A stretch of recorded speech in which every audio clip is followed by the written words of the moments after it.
사람들은 이 세상을 살아갈 때에 성공하고 승리하려면 힘이 있어야 된다고 말을 합니다. 힘이 없이 당하고만 사는 것은 어리석은 짓이라고 합니다. 그래서 모두가 다 강해지려고 애를 씁니다. 그러나 여러분, 천국에는 부드러운 것이 강한 것을 이깁니다. 여성의 부드러움이 억센 남성을 이깁니다. 세상을 지배하는 것은 남성이요, 그 남성을 지배하는 것은 여성이다라는 말이 있습니다. 어떤 논쟁에서도 큰 소리를 지르는 사람보다는 목소리를 낮추어 부드럽게 말하는 사람이 이깁니다. 강한 말보다는 부드러운 말이 설득력이 있습니다. 우리가 살면서 꼭 필요한 것이 부드러움입니다. 1976년 미국 대통령 선거 주셨 때에 문화인류학자인 마가렛 미드라는 여사는 대통령 후보인 지미 카러에게 이렇게 조언을 했습니다. 연설의 내용보다 어조와 말씨에 유의하십시오. 즉, 무엇을 말하느냐보다도 어떻게 말하느냐가 중요하다는 것입니다. 한 가지 예를 들어 보겠습니다. 개를 보고 아주 부드러운 말로 나는 너를 미워한다. 그러면은 개는 꼬리치고 흔들고 좋아합니다. 그런데 개를 향해서 소리를 지르면서 나는 너를 사랑한다. 그럼 개는 어르릉 거리면서 물려고 달려듭니다. 미워하더라도 부드러운 말로 하면은 별 문제가 안 됩니다. 사람의 마음을 사로잡는 것이 강한 말이 아니라 부드러운 말입니다. 잠언 15장 1절에는 이런 말씀이 있습니다. 유순한 대답은 분노를 쉬게 하여도 과격한 말은 노를 격동하느니라. 나무도 뻣뻣하고 강한 것은 뚝 부러집니다.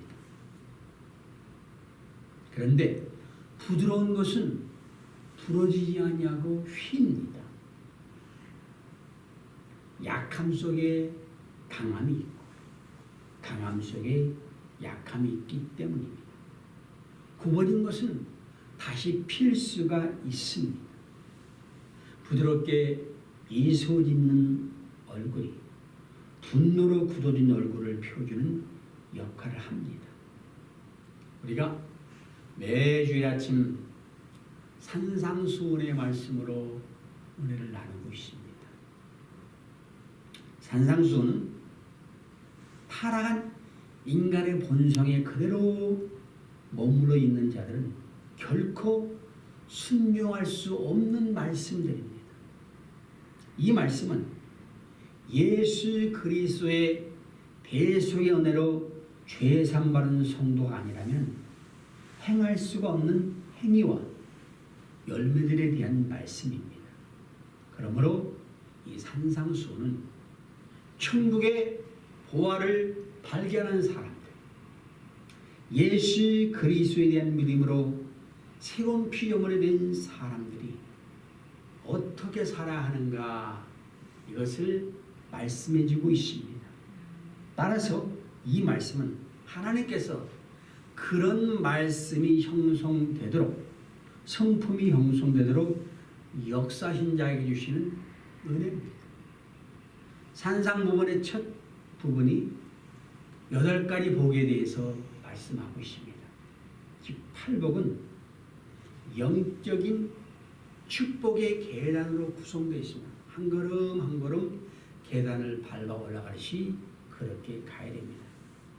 예수께서 처음 말씀하신 심령이 가난한 자가 복이 있나니 그랬습니다. 하나님 앞에서 자신의 영적인 파산 상태를 인정하는 자로서 철저하게 낮아져 오직 하나님만 바라보면서 죄인에게 자비를 베푸소서 구하는 자입니다. 하나님 나라를 받기 위한 필수적인 첫 번째 조건이 뭐냐? 심령이 가난해야 된다는 거예요. 그런데 오늘날의 교회는 그렇지를 못합니다. 자기 만족에 빠져서 영적으로 눈이 멀고 벌거벗은 자들로 구성되어 있습니다. 더 큰 비극은 그런 자신들의 영적인 파산 상태를 인정하지 않는 것이 그들은 심령이 가난한 것이 아니라 너무 부자합니다. 교만합니다. 여러분 하나님 나라에 합당한 사람은 스스로 낮아진 사람입니다. 주님 앞에 낮아진 자는 그분의 은혜로 진리와 빛 가운데 거하게 됩니다. 이제 그분의 거룩함 앞에서 그분의 빛을 자신과 세상의 죄악을 더 분명하게 보면서 세상에 퍼져 있는 영적인 황폐함 그 소리에서 애통하게 됩니다. 그래서 애통하는 자는 복이 있나니 그러십니다. 바울처럼 오라 나는 곤고한 자다. 누가 이 사망의 몸에서 나를 건져내랴 탄식합니다. 그런 자는 탄식하고 눈물을 흘리지만 우리 주님께서 그들의 눈의 모든 문을 휘쳐주시고 위로해 주십니다. 그러면 우리는 주님의 거룩함을 볼수록 자신의 죄를 깊이 깨닫고 세상을 구원하신 예수님의 십자가 앞에서 온전히 순종하게 되는 것입니다. 여러분이 이미 그런 자가 된 줄로 믿습니다. 오늘 주어진 말씀 뭡니까? 온유한 자는 복이 있나니 그러십니다. 온유한 자는 복이 있나니. 우리는 주님께서 말씀하신 복이 영적인 것이라는 것을 생각해야 됩니다. 영적인 복은 거듭난 사람의 입장이 아니고서는 이게 무슨 복이야? 복이라고 할 가치가 없는 것들입니다. 그러나 거듭난 사람, 그게 복인 줄 압니다. 예수 믿고 중생하면 모든 것이 변합니다. 예전에는 나를 위해서 살았는데 예수를 위해서 살게 됩니다. 지금까지 생각한 모든 판단, 가치 기준이 새롭게 됩니다. 여러분 세상에서 온유한 자가 받을 복이 얼마나 되겠습니까? 없어요. 그러나 그리스도 예수 안에서는 분명히 온유한 자가 받을 놀라운 복이 있습니다. 먼저 우리가 온유란 무엇인가를 한번 생각해 봅시다. 온유로 번역된 헬라어 원어를 보면은 사물의 부드러움,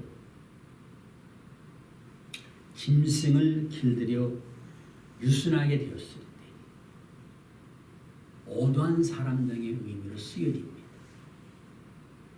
근데 이 온유함을 잘못 이해하면은 약하고 비겁한 것으로 생각하기 쉽습니다. 어떤 사람을 만났을 때 겉으로 얌전하고 조용하면 아, 저 사람 참 온유하다 이렇게 말합니다. 사람의 속은 모르니까 겉으로 온순해 보이면 온유한 사람이다 그럽니다. 그런데 사실 자기 힘으로는 어떻게 할 수 없기 때문에 속으로 화를 낼 수 있습니다. 그런 사람은 아무리 겉으로 온순해 보여도 오늘 성경에서 말씀하는 온유한 사람 아닙니다. 누구는 정말로 아무 힘이 없어서 남이 나에게 어떤 짓을 해도 나는 어떻게 할 수 없기 때문에 그대로 당할 수밖에 없는 사람도 있습니다. 그런 경우도 저 사람 참 온유하다 그렇게 말해서는 안 됩니다. 반대로 힘이 강합니다. 누가 뭐라 그래도 나를 건드릴 사람 없습니다. 끄떡도 안 합니다. 나는 힘이 있기 때문에 어떤 사람이 나를 화나게 하고 해롭게 해도 이 정도쯤이 하면서 반응을 안 보입니다. 그러면은 저 사람 참 온유하다 그렇게 생각할 수도 있습니다. 상대가 악하게 대항해요. 그러면은 크게 화낼 수 있는 상황인데도 화내지 않고 참고 있으면은 온유한 사람처럼 보입니다. 그런데 그런 사람도 주님이 말씀하신 온유한 사람 아닙니다. 사람은 보이는 모습 가지고 판단하기 쉽습니다. 우리 생각은 잘못된 것이 많이 있습니다. 그래서 하나님의 말씀에 비추어서 이것을 바로 판단할 수 있는 힘을 가져야 됩니다. 온유란 것이 앞에서 말씀드린 대로 짐승을 길들여서 유순하게 되었을 때 이 단어를 쓴다 그랬습니다. 예를 들어서 무서운 맹수들 순하게 됐어요. 그건 약해진 것이 아니라 훈련에 의해서 주인에게 복종하게 된 것입니다. 엄청난 코끼리가 조그만 말뚝에 묶여 있어요. 줄에. 근데도 가만히 꼼짝 못해요. 어르렁거리는 호랑이가 사람 사육살에 의해서 막 링을 통과하고 제주를 부립니다. 그게 뭐냐? 길들여진 거예요. 자, 이것을 신앙에 비유하면요. 저 사람 참 온유해졌다 할 때에 예전에는 자기 멋대로 행동하던 사람이 변했어요. 그래서 하나님의 말씀에 순종합니다. 강한 기질, 야성적인 성격이 있었는데 하나님에 의해서 통제되고 훈련을 통해서 부드러움을 유지하게 되는 걸 때, 아, 저 사람 온유하다 이렇게 말하는 거예요. 근데 내가 예수 믿었다고 나도 성질이 없는 줄 알아? 그리고 화낸다면 온유한 사람 아니에요. 성령의 지배를 받은 사람이 아니에요. 고난과 시련을 통해서 참는 것을 배웁니다. 연단을 통해서 내 인격이 형성됩니다. 그래서 속으로 강한 힘이 있어요. 그래서 겉으로는 부드러움을 표출하게 됩니다. 이것이 온유의 뜻이라 이 말입니다. 제 마음대로 살아가는 사람이 어떻게 하나님 앞에 겸손하게 낮아졌지요? 강팍한 자를 깨뜨려서 부드럽게 내십니다. 이것은 인간의 힘으로 안 됩니다. 그래서 온유는 성령의 열매입니다. 사랑, 희락, 화평, 오래 참음, 자비, 온유, 충성, 온유 절제 이렇게 있죠. 여러분, 온유한 사람은 힘을 가졌어도 그 힘을 함부로 사용하지 않습니다. 왜 그렇죠? 천국 시민이 가져야 될 기본 성품이기 때문에 그래요. 시편 보면은 온유한 사람과 대조적인 사람이 누구냐? 악한 자, 악행자라고 표현합니다. 하나님을 경외하는 사람이 악한 자가 될 수 있을까요? 없습니다. 그런데 교회 수십 년 다는 사람이 악을 쓰는 것을 봤어요. 분을 내고 다닙니다. 성도 아닙니다. 여러분, 우리가 경외하는 하나님이 어떤 분이신데요? 시편 103편에 보니까 하나님은 자비로우시며 은혜로우시며 노하기를 더디하시며 인자하심이 풍부하시다 그랬어요. 우리를 항상 정책지 아니하시며 노를 영원히 품지 아니하시며 우리 죄를 따라 처지하지 아니하시며 우리 죄악을 따라 갚지 아니하시며 아비가 자식을 불쌍히 여김같이 자기를 경외하는 자를 불쌍히 여기시는 하나님이라 그러십니다. 이걸 볼 때 하나님은 온유하심이 한이 없으시구나, 그걸 느낄 수가 있어요. 이런 하나님을 섬기는 성도가 아버지 그러는데 온유하지 못하고 교만하고 악한 심성을 갖고 살아간다고요? 그건 거짓이에요. 나 스스로 하나님의 백성이 아닙니다라는 것을 표현하는 것입니다. 성도는 하나님의 성품을 본받게 되어 있습니다. 우리는 예수님을 본받아 사는 사람이죠. 그리스도인 거죠. 예수님의 성품 뭐라 그랬냐? 마태복음 11장 28절로 30절을 보면은 수고하고 무거운 짐입니다. 다 내게로 오라. 내가 너희를 쉬게 하라. 나는 마음이 온유하고 겸손하니 나의 멍에를 메고 내게 배우라.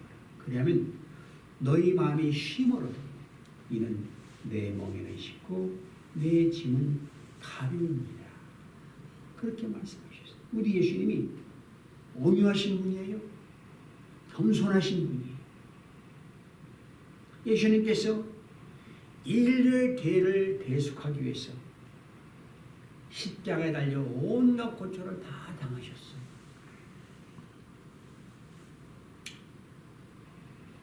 죽기까지 하나님의 뜻을 성취하기 위해서 온유한 마음을 잃지 않으셨어요. 하나님 왜 나를 버리시나이까 하면서도 참으셨어요. 원수들을 맞대응하지 않았어요. 결국 십자가에 죽으셨어요. 그러나 부활하셔서 하나님의 영광을 드러내셨습니다. 베드로는 이 예수님의 온유하심에 대해서 뭐라 그랬냐? 베드로전서 2장 22절로 24절 말씀 보면은 저는 죄를 범치 아니하시고 그 입에 괴사가 없으시며 욕을 받으시되 대신 욕하지 아니하시고 고난을 받으시되 위협하지 아니하시고 오직 공의로 심판하시는 자에게 도탁하시며 친히 나무에 달려 그 몸으로 우리 죄를 담당하셨으니 이는 우리로 죄에 대하여 죽고 의에 대하여 살려야 하십니다. 예수님이 그런 분이라는 말이에요. 언제 생각할 때 예수님이 용기가 없으신가? 그래서 그냥 순하게 그냥 그렇게 부르셨나? 아니에요. 복음서 보면요, 예수님도 화낼 때는 화내셨어요. 당시 유대 사회의 강력한 계층인 바리새인, 그들이 너무 위선자거든요. 그걸 지적하셨을 때 화했을진저 회칠한 무덤이 책망하셨어요. 대제사장과 공회원들 앞에서 당당하게 자신이 하나님의 아들이심을 밝히셨습니다. 성전에 들어가셔서 소와 양과 비둘기 파는 자들의 그 상을 엎으시고 독사의 자식들아 채찍으로 휘두르셨어요. 이와 같은 것은 예수님은 진정한 용기가 무엇인가를 보여주시는 거예요. 예수님이 당장이라도 하늘에 천군 천사를 동원해서 수많은 대를 다 물리칠 수 있습니다. 그런데 우리를 구원하시기 위해서 모든 수모와 고난을 참으셨습니다. 여러분, 억울한 일을 참아내는 것 쉬워요? 아니에요. 나를 욕하고 조롱하는데 그들에게 참아줘요? 기도해줘요? 온유함이 없이는 할 수 없습니다. 우리가 온전히 주님을 따르려면 그런 예수님의 온유하심을 배워야 됩니다.